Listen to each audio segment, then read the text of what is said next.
Hello，大家好，欢迎继续观看 STM32 入门教程。这节课我们来学习一下 STM32 的 ADC 啊，模拟数字转换器。那我们先来看一下本节课程序的现象啊。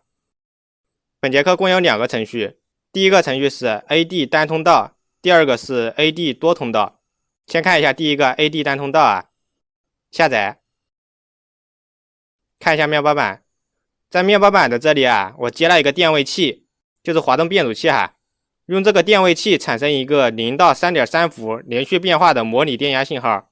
然后接到 STM32 的 PA0 口上，之后用 STM32 内部的 ADC 读取电压数据显示在屏幕上。这里屏幕第一行显示的是 AD 转换后的原始数据，第二行是经过处理后实际的电压值哈。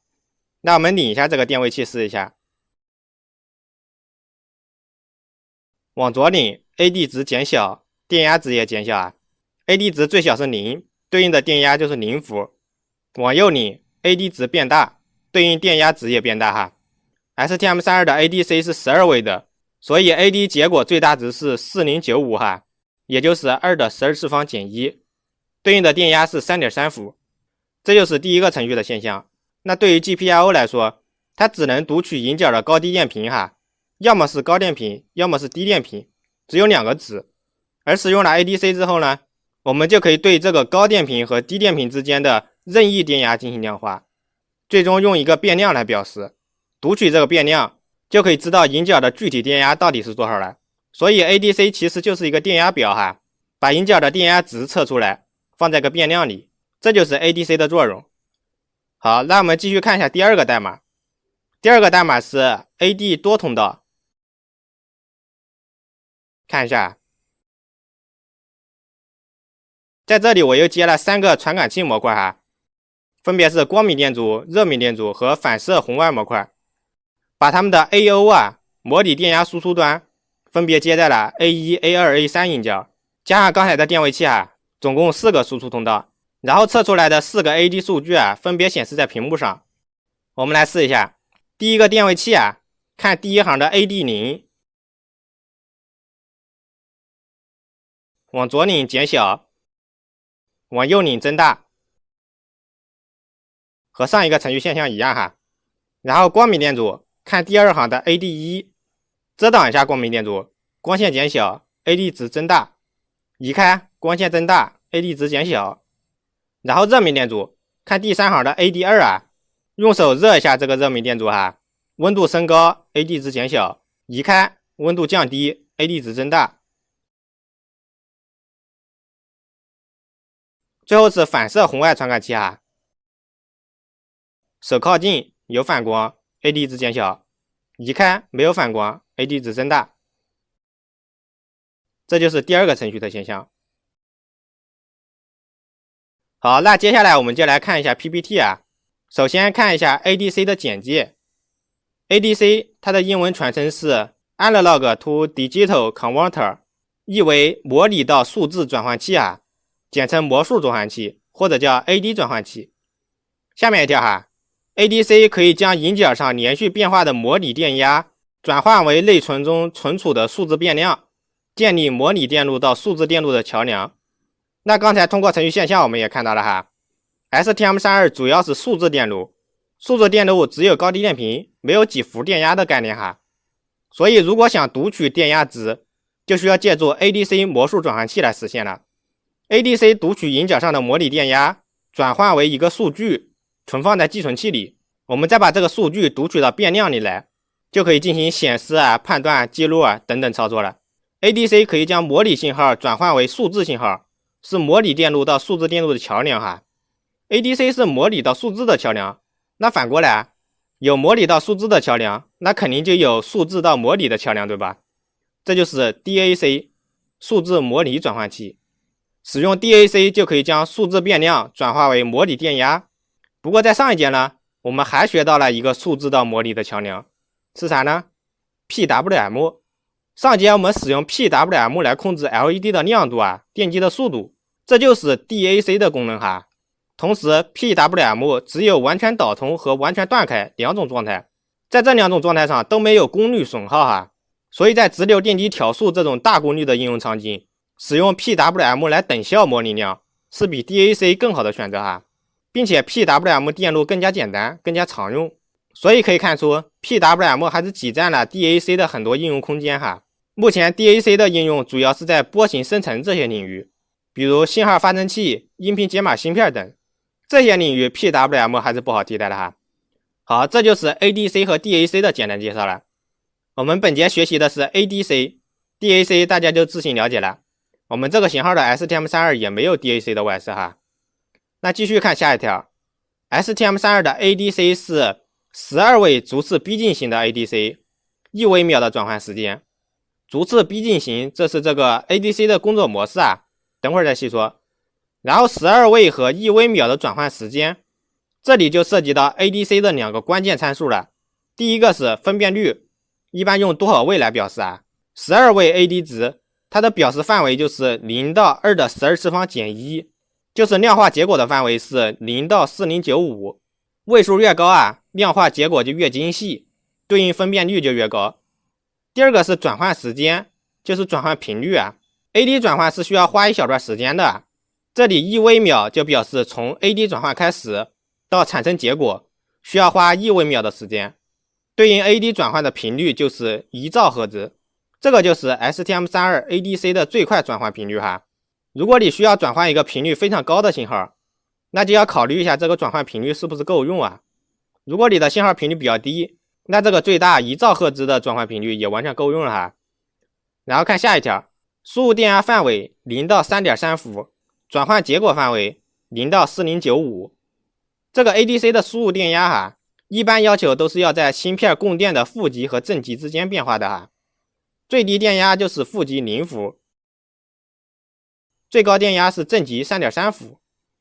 经过 ADC 转换之后，最小值就是0，最大值是4095， 0伏对应0， 3.3 伏对应4095，中间都是一一对应的线性关系啊，这个计算起来就非常简单了是吧？直接乘除一个系数就行了。然后继续看，这个 ADC 有18个输入通道，可测量16个外部和2个内部信号源。外部信号源就是16个 GPIO 口啊，在引脚上直接接模拟信号就行了，不需要任何额外的电路，引脚就直接能测电压，这个还是非常方便的啊。2个内部信号源是内部温度传感器和内部参考电压。温度传感器可以测量 CPU 的温度哈，比如你电脑可以显示一个 CPU 温度，就可以用 ADC 读取这个温度传感器来测量。内部参考电压是一个 1.2 伏左右的基准电压，这个基准电压是不随外部供电电压变化而变化的，所以如果你芯片的供电不是标准的 3.3 伏哈，那测量外部引脚的电压可能就不对，这时就可以读取这个基准电压进行校准，这样就能得到正确的电压值了。然后继续，规则组和注入组2个转换单元，这个就是 STM32 ADC 的增强功能了哈。普通的 AD 转换流程是启动一次转换，读一次值，然后再启动，再读值，这样的流程。但是 STM32 的 ADC 就比较高级哈，可以列一个组，一次性启动一个组，连续转换多个值，并且有2个组哈，一个是用于常规使用的规则组，一个是用于突发事件的注入组，这个等会儿我们再细看哈。那继续看，模拟看门狗自动监测输入电压范围，这个 ADC 啊，一般可以用于测量光线强度、温度这些值，并且经常会有个需求啊，就是如果光线高于某个阈值，低于某个阈值，或者温度高于某个阈值，低于某个阈值时，执行一些操作。这个高于某个阈值，低于某个阈值的判断，就可以用模拟看门狗来自动执行。模拟看门狗可以监测指定的某些通道，当 AD 值高于它设定的上阈值或者低于下阈值时，它就会申请中断，你就可以在中断函数里执行相应的操作，这样你就不用不断的手动读值啊，再用if进行判断了，这个可以了解一下。然后最后一条 STM32F103C8T6 啊，就是我们用的这个信号，它的 ADC 资源有 ADC1、ADC2， 共有2个 ADC 外设，10个外部输入通道，也就是它最多只能测量10个外部引脚的模拟信号。我们之前这里说的16个外部信号源啊，这是这个系列最多有16个外部信号源，但是我们这个芯片引脚比较少，有很多引脚没有引出来哈，所以就只有10个外部信号源。如果你想要更多的外部通道，可以选择引角更多的信号。具体有多少通道呢？那还需要再参考一下数据手册了。好，有关 STM32 ADC 的简介我就讲这么多哈。接下来我们就来了解一下这个逐次逼近型 ADC 到底是怎么测电压的。我们看一下这个图，这就是逐次逼近型 ADC 的内部结构啊。了解这个结构对你学习 STM32 的 ADC 有很大帮助，因为 STM32 的 ADC 原理和这个是一样的，但是 STM32 只画了一个框啊，表示 ADC， 并没有描述内部结构，所以我们先介绍一下这个结构哈，这样在理解 STM32 的 ADC 就会简单一些了。我们来看一下，这个图是 ADC0809 的内部结构图哈，它是一个独立的8位逐次逼近型 ADC 芯片。在以前的时候啊，单片机的性能还不是很强，所以需要外挂一个 ADC 芯片才能进行 AD 转换。这个 ADC0809 就是一款比较经典的 ADC 芯片哈。那现在单片机的性能和集成度都有很大的提升，很多单片机内部就已经集成了 ADC 外设，这样就不用外挂芯片了，引角可以直接测电压，使用还是非常方便的哈。我们来看一下这个结构，首先左边这里印0到印7是8路输入通道啊，通过通道选择开关，选中一路，输入到这个点进行转换。下面这里是地址锁存和译码，就是你想选中哪一路哈，就把通道号放在这3个角上，然后给一个锁存信号，上面这里对应通路开关就可以自动拨好了。这部分就相当于一个可以通过模拟信号的数据选择器啊。因为 ADC 转换是一个很快的过程，你给个开始信号，过个几微秒就转换完成了。所以说如果你想转换多路信号，那不必设计多个 AD 转换器哈，只需要一个 AD 转换器，然后加一个多路选择开关，想转换哪一路就先拨一下开关，选中对应通道，然后再开始进行转换就行了。这就是这个输入通道选择的部分。这个 ADC0809 只有8个输入通道，我们 STM32 内部的 ADC 是有18个输入通道的，所以对应这里就是一个18路输入的多路开关。那然后输入信号选好了，到这里来，怎么才能知道这个电压对应的编码数据是多少呢？这就需要我们用逐次逼近的方法来一一比较了。首先这是一个电压比较器，它可以判断2个输入信号电压的大小关系，输出一个高低电平只是随大随小，它的2个输入端，一个是在测的电压，另一个是这里 DAC 的电压输出端。 DAC 是数模转换器哈，我们之前说过了，给它一个数据，它就可以输出数据对应的电压。 DAC 内部是使用加权电阻网络来实现的转换哈，具体可以看我51单片机教程里的 ADDA 那一节，这里我就不再细说了哈。那现在我们有了一个外部通道输入的未知编码的电压和一个 DAC 输出的已知编码的电压，它俩同时输入到电压比较器进行大小判断。如果 DAC 输出的电压比较大，我就调小 DAC 数据；如果 DAC 输出的电压比较小，我就增大 DAC 数据，直到 DAC 输出的电压和外部通道输入的电压近似相等，这样 DAC 输入的数据就是外部电压的编码数据了。这就是 DAC 的实现原理。这个电压调节的过程就是这个逐次逼近 SAR 来完成的。为了最快找到未知电压的编码，通常我们会使用2分法进行寻找哈。比如这里是8位的 ADC， 那编码就是从0到255。第一次比较的时候，我们就给 DAC 输入255的一半进行比较，那就是128，然后看看随大随小。如果 DAC 电压大了，那第2次比较的时候就再给128的一半，64。如果还大，第3次比较的时候就给32。如果这次 DAC 电压小了，那第4次就给32到64中间的值，然后继续，这样一次进行下去，就能最快的找到未知电压的编码。并且这个过程哈，如果你用二进制来表示的话，你会发现128、64、32这些数据正好是二进制每一位的位权。这个判断过程就相当于是对二进制从高位到低位依次判断是1还是0的过程。这就是逐次逼近型名字的来源。那对于8位的 ADC， 从高位到低位依次判断8次就能找到未知电压的编码了。对于12位的 ADC， 就需要依次判断12次，这就是逐次逼近的过程。那然后 AD 转换结束后 ，DAC 的输入数据就是未知电压的编码，通过这里进行输出，8位就有8根线，12位就有12根线。最后上面这里 EOC 是 End of Convert 转换结束信号 ，Start 是开始转换，给一个输入脉冲开始转换Clock 是 ADC 时钟，因为 ADC 内部是一步一步进行判断的，所以需要时钟来推动这个过程。下面 VREF 正和 VREF 负是 DAC 的参考电压，比如你给一个数据255是对应5伏还是3.3伏呢？就由这个参考电压决定。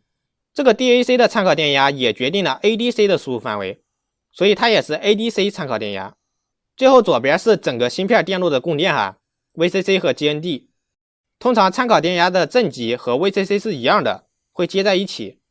参考电压的负极和 GND 也是一样的，也接在一起所以一般情况下 ADC 输入电压的范围就和 ADC 的供电是一样的。好，到这里相信你对逐次逼近型 ADC 就已经了解差不多了接下来我们就来看看 STM32 的逐次逼近型 ADC， 看看 STM32 的 ADC 和这个相比有什么更高级的变化那我们看一下 STM32 的这个 ADC 框图，一般在手册里每个外设的最前面都有一个整体的结构图，这个结构图还是非常重要的需要多花点时间看看。我们看一下，在这里左边是 ADC 的输入通道，包括16个 GPL 口，-0到-15和2个内部的通道，一个是内部温度传感器，另一个是 VREF-INT 内部参考电压，总共是18个输入通道。然后到达这里，这是一个模拟多路开关，可以指定我们想要选择的通道右边是多路开关的输出，进入到魔术转换器，这里魔术转换器就是执行我们刚才讲过的逐次比较的过程转换结果会直接放在这个数据寄存器里，我们读取寄存器就能知道 ADC 转换的结果了。然后在这里，对于普通的 ADC， 多路开关一般都是只选中一个的就是选中某个通道开始转换，等待转换完成取出结果，这是普通的流程。但是这里就比较高级了，它可以同时选中多个，而且在转换的时候还分成了2个组规则通道组和注入通道组。其中规则组可以一次性最多选16个通道，注入组最多可以选中4个通道。这有什么用呢？举个例子这就像是你去餐厅点菜，普通的 ADC 是你指定一个菜，老板给你做，然后做好了送给你。这里就是你指定一个菜单，这个菜单最多可以填16个菜，然后你直接递个菜单给老板，老板就按照菜单的顺序依次做好，一次性给你端上来。这样的话就可以大大提高效率当然你的菜单也可以只写一个菜这样这个菜单就简化成了普通的模式了。那对于这个菜单呢，也有2种，一种是规则组菜单，可以同时上16个菜，但是它有个尴尬的地方就是在这里，这个规则组只有一个数据计算器，就是这个桌子比较小最多只能放一个菜。如果上16个菜，那不好意思前15个菜都会被挤掉，你只能得到第16个菜。所以对于规则组转换来说，如果使用这个菜单的话，最好配合 DMA 来实现。DMA 是一个数据转运小帮手它可以在每上一个菜之后，把这个菜挪到其他地方去，防止被覆盖。这个 DMA 我们下一节就会讲现在先大概了解一下。那现在我们就知道了，这个规则组虽然可以同时转换16个通道，但是数据计算器只能存一个结果。如果不想之前的结果被覆盖，那在转换完成之后就要尽快把结果拿走。接着我们看一下注入组，这个组就比较高级了，它相当于是餐厅的 VIP 座位，在这个座位上一次性最多可以点4个菜，并且这里数据计算器有4个，是可以同时上4个菜的。对于注入组而言，就不用担心数据覆盖的问题了。这就是规则组和注入组的介绍。一般情况下，我们使用规则组就完全足够了。如果要使用规则组的菜单，那就再配合 DMA 转运数据，这样就不用担心数据覆盖的问题了。所以接下来我就只讲规则组的操作注入组涉及的不多，大家可以看手册自行了解那我们接着继续看这个魔术转换器外围的一些线路。首先左下角这里是触发转换的部分，也就是这里的 Start 信号，开始转换啊。那对于 STM32 的 ADC， 触发 ADC 开始转换的信号有两种，一种是软件触发，就是你在程序中手动调用一条代码就可以启动了；另一种是硬件触发，就是这里的这些触发源啊。上面这些是注入组的触发源，下面这些是规则组的触发源。这些触发源主要是来自于定时器啊，有定时器的各个通道，还有 TRGO 定时器主模式的输出。这个之前讲定时器的时候也介绍过哈，定时器可以通向 ADC、DAC 这些外设，用于触发转换啊。那因为 ADC 经常需要过一个固定时间段转换一次，比如每隔1毫秒转换一次。正常的思路就是用定时器每隔1毫秒申请一次中断，在中断里手动开启一次转换，这样也是可以的哈。但是频繁进中断对我们的程序是有一定影响的，比如你有很多中断都需要频繁进入，那肯定会影响主程序的执行，并且不同中断之间啊，由于优先级的不同，也会导致某些中断不能及时得到响应。如果触发 ADC 的中断不能及时响应，那我们 ADC 的转换频率就肯定会产生影响了。所以对于这种需要频繁进中断，并且在中断里只完成了简单工作的情况，一般都会有硬件的支持。比如这里就可以给 TIM3 定一个1毫秒的时间，并且把 TIM3 的更新事件选择为 TRGO 输出，然后在 ADC 这里选择开始触发信号为 TIM3 的 TRGO， 这样 TIM3 的更新事件就能通过硬件自动触发 ADC 转换了，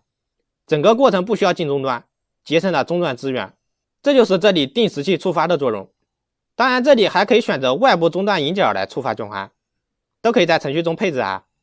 这就是触发转换的部分。然后接着看左上角，这里是 VREF 正、VREF 负、VDDA 和 VSSA， 上面两个是 ADC 的参考电压，决定了 ADC 输入电压的范围，下面两个是 ADC 的供电引脚。一般情况下 VREF 正要接 VDDA， VREF 负要接 VSSA， 在我们这个芯片上没有 VREF 正和 VREF 负的引脚，它在内部就已经和 VDDA 和 VSSA 接在一起了。VDDA 和 VSSA 在这个引脚定义里也可以看到哈，我们之前讲过了， VDDA 和 VSSA 是内部模拟部分的电源，比如 ADC、RC 振荡器、锁相环等。在这里 VDDA 接 3.3 伏， VSSA 接 GND， 所以 ADC 的输入电压范围就是0到 3.3 伏。然后继续看右边，这里是 ADC-CLK， 是 ADC 的时钟，也就是这里的 clock 啊，是用于驱动内部逐次比较的时钟。这个是来自 ADC 预分频器，这个 ADC 预分频器是来源于 RCC 的，我们找一下，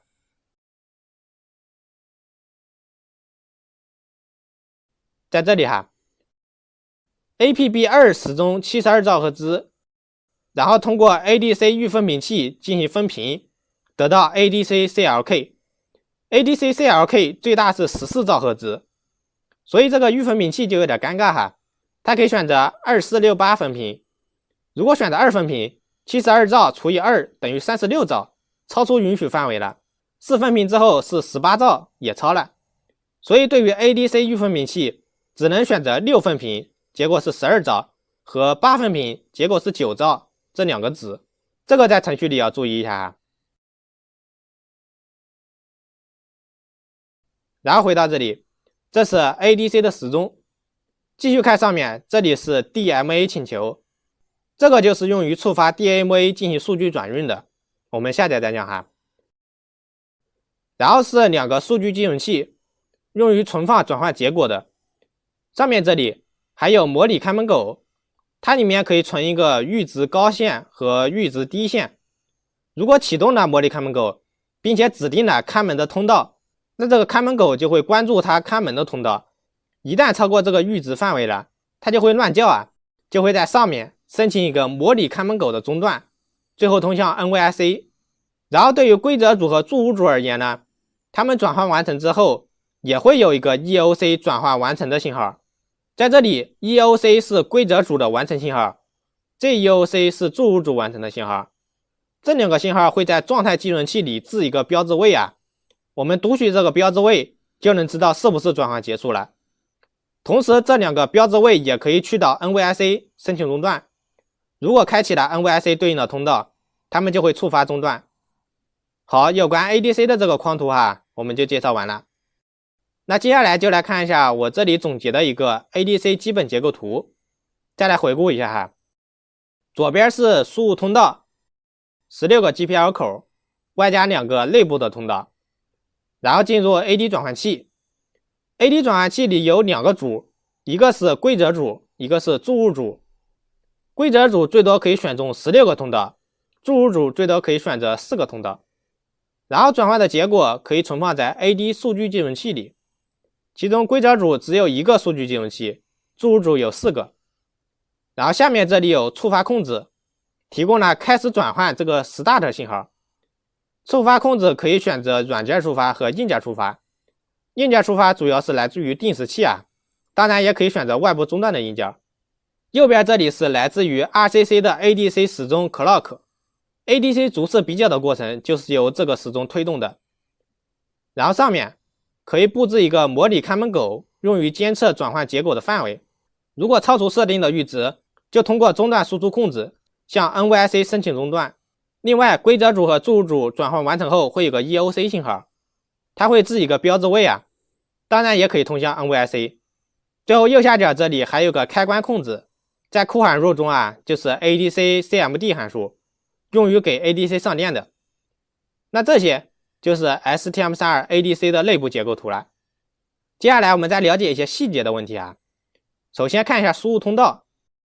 刚才我们说了，这里有16个外部通道，那这16个通道对应的都是哪些 GPL 口呢？我们就可以看一下这个表，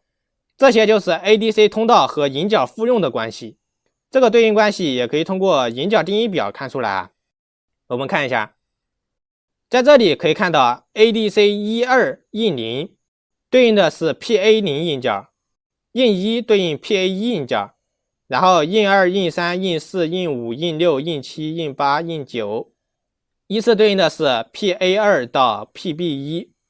这里只有印0到印9总共只有10个通道，然后其他地方就没有了，所以这个芯片就只能有10个外部输入通道。然后 ADC12 印0的意思是 ADC1 和 ADC2 的印0都是在 PA0 上的，然后下面全都是 ADC12这说明 ADC1 和 ADC2 的引脚全都是相同的。既然都相同，那要 ADC2 还有啥用呢？这个就要再说一个 ADC 的高级功能了就是双 ADC 模式。这个模式比较复杂这里只简单介绍一下，不需要掌握双 ADC 模式就是 ADC1 和 ADC2 一起工作，它俩可以配合组成同步模式交叉模式等等模式。比如交叉模式， ADC1 和 ADC2 交叉的对一个通道进行采样，这样就可以进一步提高采样率。就像你打拳一样左手打一拳，右手打一拳，左手打一拳，右手打一拳，快速交叉的打拳，那打击的频率肯定就比一个拳头打得快，对吧？当然还有其他的模式这里就不再细说了。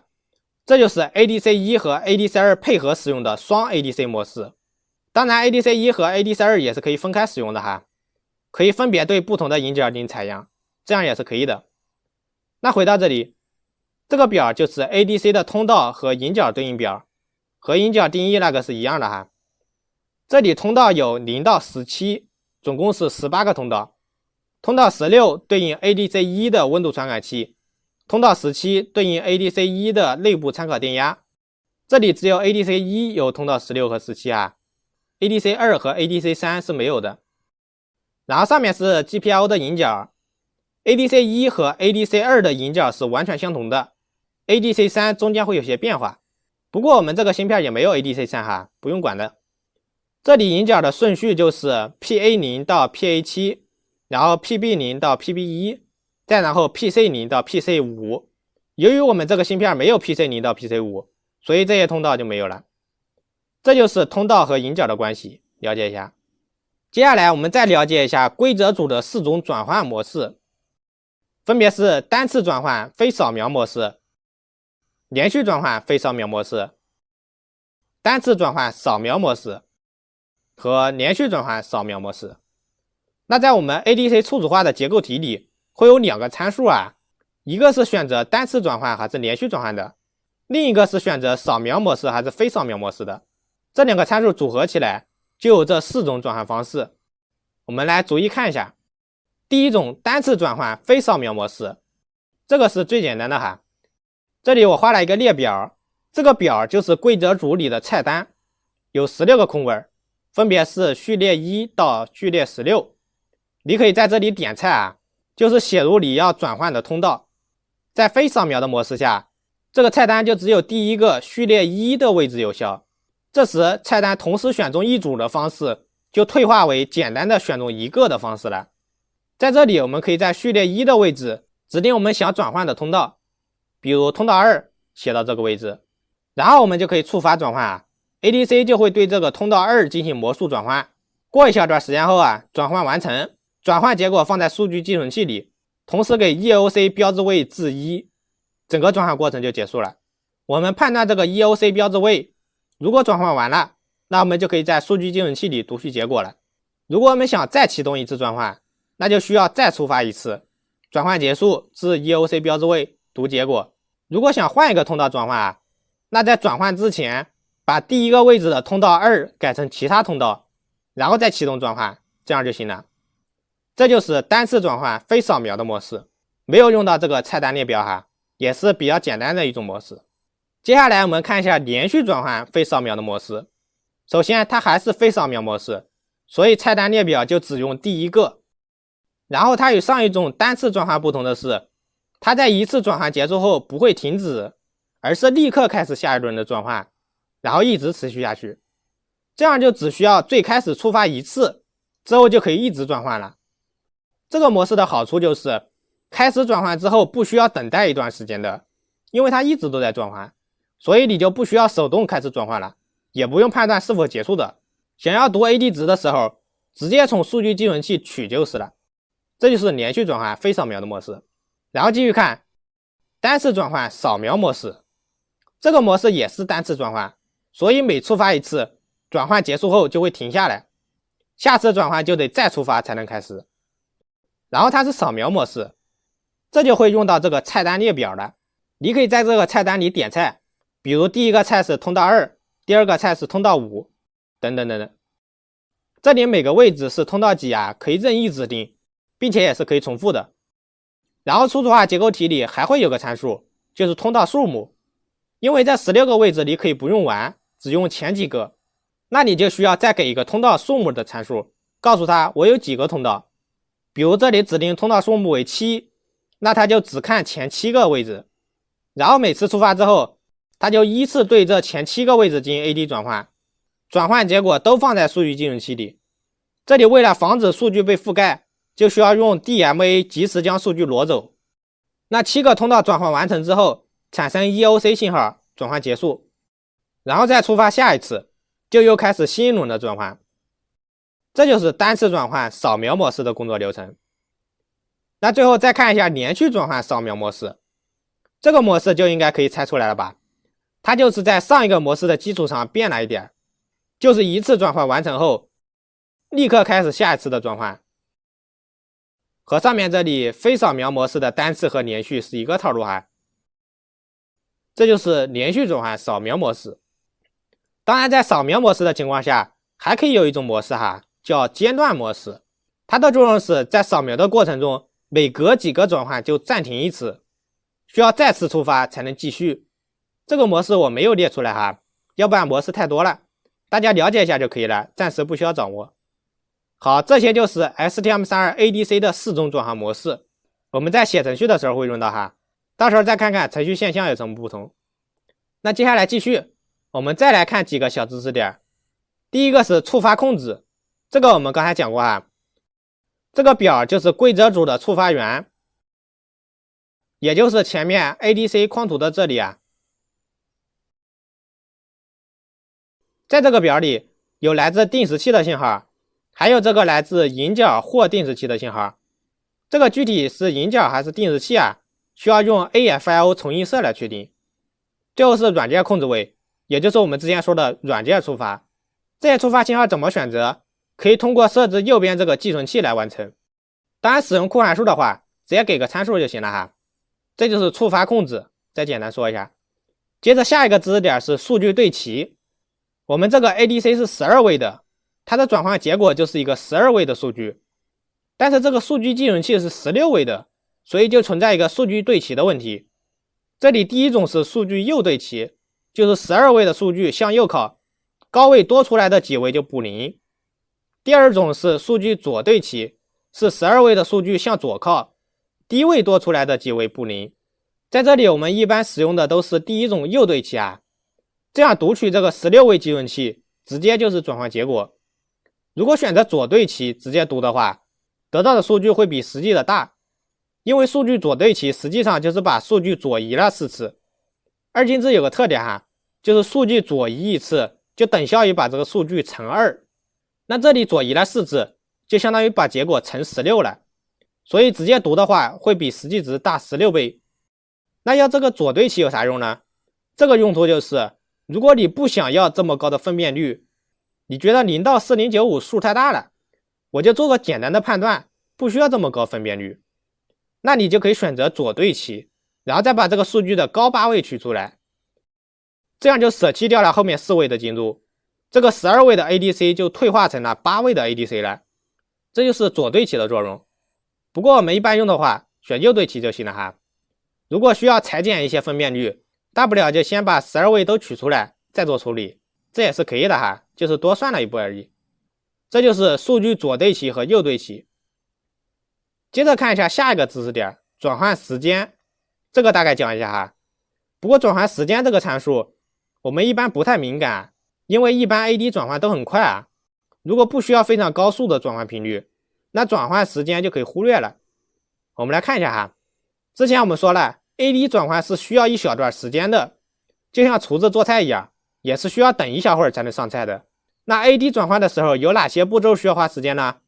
这里第一条 AD 转换的步骤有4步，分别是采样、保持、量化、编码。其中采样保持可以放在一起哈，量化编码可以放在一起，总共是这2大步。量化编码好理解哈，就是我们之前讲过的 ADC 逐次比较的过程，这个是需要花一段时间的，一般位数越多花的时间就越长。那采样保持是干啥的呢？我们看一下前面，这个我们前面这里并没有设计哈。为什么需要采样保持呢？这是因为我们的 AD 转换就是后面的量化编码哈，是需要一小段时间的。如果在这一小段时间里输入的电压还在不断变化，那就没法定位输入电压到底是在哪了，是吧？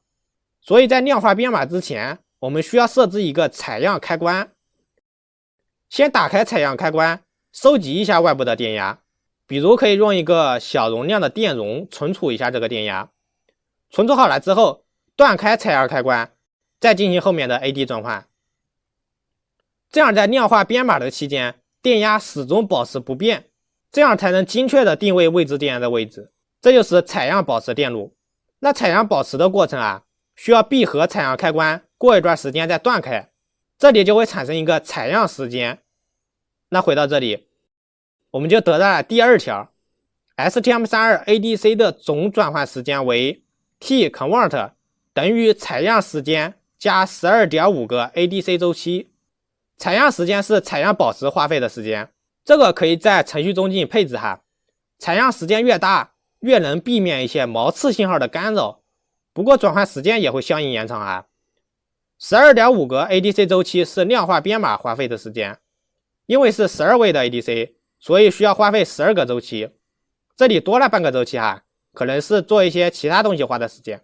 ADC 周期就是从 RCC 分频过来的 ADC CLK， 这个 ADC CLK 最大是14兆赫兹，所以下面有个例子哈，这里就是最快的转换时间。当 ADC CLK 等于14兆赫兹，采样时间为 1.5 个 ADC 周期， T-convert 等于 1.5 加 12.5 等于14个 ADC 周期，在14兆赫兹 ADC CLK 的情况下就等于1微秒，这就是最快1微秒时间的来源。如果你采样周期再长些，它就达不到1微秒了。另外你也可以把 ADC CLK 的时钟设置超过14兆赫兹，这样的话 ADC 就是在超频了，那转换时间可以比1微秒还短。不过这样稳定性又没法保证了哈。好，有关转换时间的内容就讲这么多。接下来看一下下个知识点，校准。看一下这几段话 ，ADC 有一个内置自校准模式，校准可大幅减少因内部电容器组的变化而造成的精度误差。校准期间，在每个电容器上都会计算出一个误差修正码，这个码用于消除在随后的转换中每个电容器上产生的误差。建议在每次上电后执行一次校准。启动校准前 ，ADC 必须处于关电状态超过至少2个 ADC 时钟周期。这个看上去挺复杂的是吧？但是我们不需要理解，这个校准过程是固定的，我们只需要在 ADC 初始化的最后加几条代码就行了。至于怎么计算、怎么校准的哈，我们不需要管，所以这个了解一下就行。好，最后看一下硬件电路啊。对于 ADC 的外围电路，我们应该怎么设计呢？这里我给出了3个电路图。第一个是电位器产生一个可调的电压，这里电位器的2个固定端哈，一端接 3.3 伏，另一端接 GND， 这样中间的滑动端就可以输出一个0到 3.3 伏可调的电压输出来。我们这里可以接 ADC 的输入通道，比如 PA0 口。当滑动端往上滑时，电压增大；往下滑时，电压减小。另外注意一下这个电阻的阻值啊，不要给太小，因为这个电阻两端也是直接跨接在电源正负极的。如果阻值太小，那这个电阻就会比较费电哈，再小就有可能发热冒烟了。一般至少要接1000欧级的电阻啊，比如这里接的是 10K 的电阻，这是电位器产生可调电压的电路。然后中间是传感器输出电压的电路，一般来说像光明电阻、热敏电阻、红外接收管、麦克风等等啊，都可以等效为一个可变电阻。那电阻阻值没法直接测量啊，所以这里就可以通过和一个固定电阻串联分压，来得到一个反映电阻值电压的电路。那这里传感器阻值变小时，下拉作用变强，输出端电压就下降；传感器阻值变大时，下拉作用变弱，输出端受上拉电阻的作用，电压就会升高。这个固定电阻一般可以选择和传感器阻值相近的电阻哈，这样可以得到一个位于中间电压区域比较好的输出。但这里传感器和固定电阻的位置也可以换过来，这样的话输出电压的极性就反过来了。这就是这个分压方法来输出传感器阻值的电路。那看一下我们之前传感器模块的介绍哈，在这里传感器也是使用分压的方法来进行输出的。我们这一节 AD 转换需要用到 AO 这个音阶，所以这一块和这一块是没用的， AO 直接从这里输出，我们在这里接线就行了。好，回到这里，我们看一下最后这个电路，这是一个简单的电压转换电路啊。比如你想测一个0到5伏的微硬电压，但是 ADC 只能接收0到 3.3 伏的电压，那就可以搭建一个这样的简易转换电路。在这里还是使用电阻进行分压啊，上面阻值 17K， 下面阻值 33K， 加一起是 50K 啊。所以根据分压公式，中间的电压就是微硬除以 50K 乘以 33K， 最后得到的电压范围就是0到 3.3 伏，就可以进入 ADC 转换了。这就是这个简单的电压转换电路。如果你想采集5伏、10伏这些电压的话，可以使用这个电路哈。但是如果你电压再高一些，就不建议使用这个电路了，那可能会比较危险哈。高电压采集最好使用一些专用的采集芯片，比如隔离放大器等等，做好高低电压的隔离，保证电路的安全哈。好，到这里有关 ADC PPT 的内容就讲完了。那最后我再带大家简单的翻一下手册，在手册的这里，数字模拟转换就是 ADC 的介绍了。前面这里是 ADC 的介绍，12尾18个通道，然后是一些主要特征哈。之后是 ADC 的框图，这个再仔细看看。这里是 VDD 和 VREF 的使用介绍，然后是 ADC 开关控制，写 AD on 尾可以给 ADC 上电，然后是 ADC 时钟 ，ADC CLK 来源于 2CC APB2 时钟的分频。通道选择有规则组和注入组，可以进行一系列的转换。下面有单次转换模式、连续转换模式，这个也都介绍过哈。之后是时序图，演示了 ADC 的转换过程，这个可以再看看。模拟看门狗可以定一个这样的警戒区域哈。然后是扫描模式，就是一次性提交一个菜单，依次转换。这里还有一个间断模式，就是在扫描模式的情况下，可以每隔几个暂停一下，这个没有详细讲哈，大家可以再看看这里。接着下面是校准，过程是固定的，看看就行了。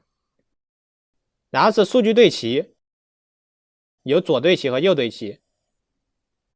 可编程的通道采样时间，可以设置采样保持开关的导通时间，采样时间短，速度快；采样时间长，避免毛式干扰。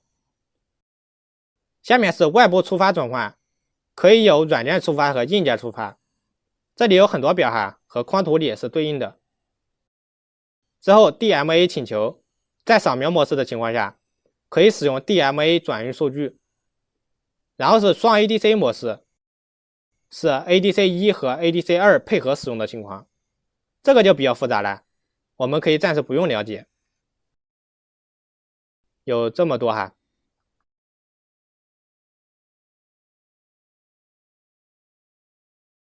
然后是温度传感器，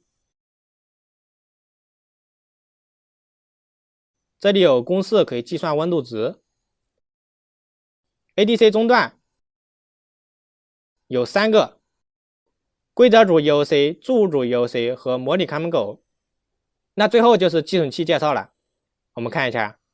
第一个状态寄存器，其中 EOC 信号就可以在这里置标志位，我们读取这里的标志位就可以知道硬件的状态了。下面控制寄存器可以用于对 ADC 进行配置啊，包括各种模式啊，是否允许中断等等。控制寄存器2，软件触发控制啊，数据对齐啊等等。下面采样时间寄存器可以配置通道的采样时间，然后模拟看门狗的高低阈值，规则组的序列，注入组的序列， ADC 数据寄存器，存放转换结果的寄存器。最后就是一个寄存器的总表哈，这里有所有的寄存器，然后这里还有这些寄存器的复位值，也就是说上链复位后，寄存器都会变成复位值。这里复位值对应的啊，就是各个外设的默认配置，比如说 GPL 口上链后默认配置为浮空输的模式，输出数据寄存器默认输出低电平等等。如果你想了解上链后的默认配置，就可以参考这里的寄存器默认值，再对照相应的寄存器描述，这样就能知道默认配置了。这个寄存器一般上链都默认全为0哈，不过也有的不是全为0，大家可以找找看哈。好，那有关 STM32 ADC 的介绍到这里就结束了，我们下一小节来开始写代码。